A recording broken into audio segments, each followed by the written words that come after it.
In this video, I will discuss why Russia can't win this war from a demographic point of view. On the screen, we can see population pyramid of Russia. The source is taken from the United Nations demographic data.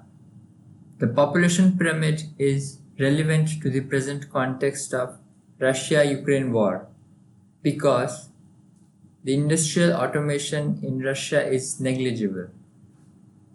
In part 2 of this series, I will discuss this in great detail as to why that is the case.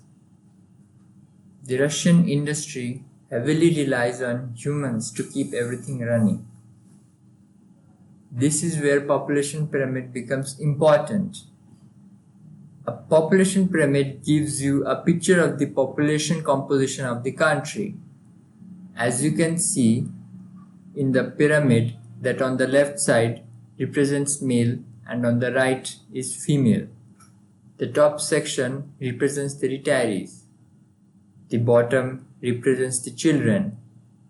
And the mid section represents the working age population. The age column is common to both male and female. Here, the pyramid is from 1989. In 1989, Russia, then Soviet Union, had a healthy population pyramid. A healthy population pyramid is where there are more young than old. Let's move to 2022 and observe the changes that have happened. The population pyramid of Russia in 2022 is very unhealthy because, as you can see, the bottom section of the pyramid, which represents children, is smaller than the middle and the top portion of the pyramid. It means that in the near future, they will have less people to do the same amount of job. Less people means less workers, which will create a labor shortage, which in turn will create a shortage of goods and services. Also, less workers means less consumers to consume, and one person's spending is someone else's income.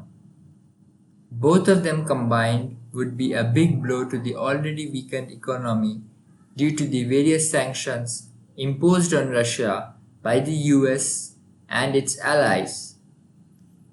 As we have seen, Russia has failed to achieve a swift victory due to the successful Ukrainian resistance, which has turned the conflict into a long drawn-out war, resulting in a lot of pressure on the already shrinking population for several reasons. First, Russia is now forced to shift a considerable part of its population for war effort. For example, to fight a war, to manufacture weapons and ammunition, to keep supplying both the war factories and the front lines requires a lot of people. Second, Russians are suffering heavy losses in the battlefield, mainly due to the uninterrupted supply of Western weapons, which have longer range, shorter reloading time, and are more accurate compared to their Russian counterparts. The reason for this difference in the quality will be discussed in the part 2 of this series, and the reason for this difference is not what you think it is. Some of the important pieces of equipment among the weapons supplied by the West are M777 artillery, Caesar self-propelled gun, Javelin anti-tank missile, Switchblade suicide drones, M270 MLRS, Bayraktar drones. But here is the caveat. Even though they are better, the consignment of weapons that are being sent by the West is quite small in number, and it will take time to train troops, as these are completely new platform and are far more sophisticated than the Soviet era weapons that are being currently used by the Ukrainian military. It will be around August, depending on their training schedule, that we will be able to see the effects of these new armaments on the battlefield. And how effective these are on the battlefield will depend on their training, their tactics, and their technology.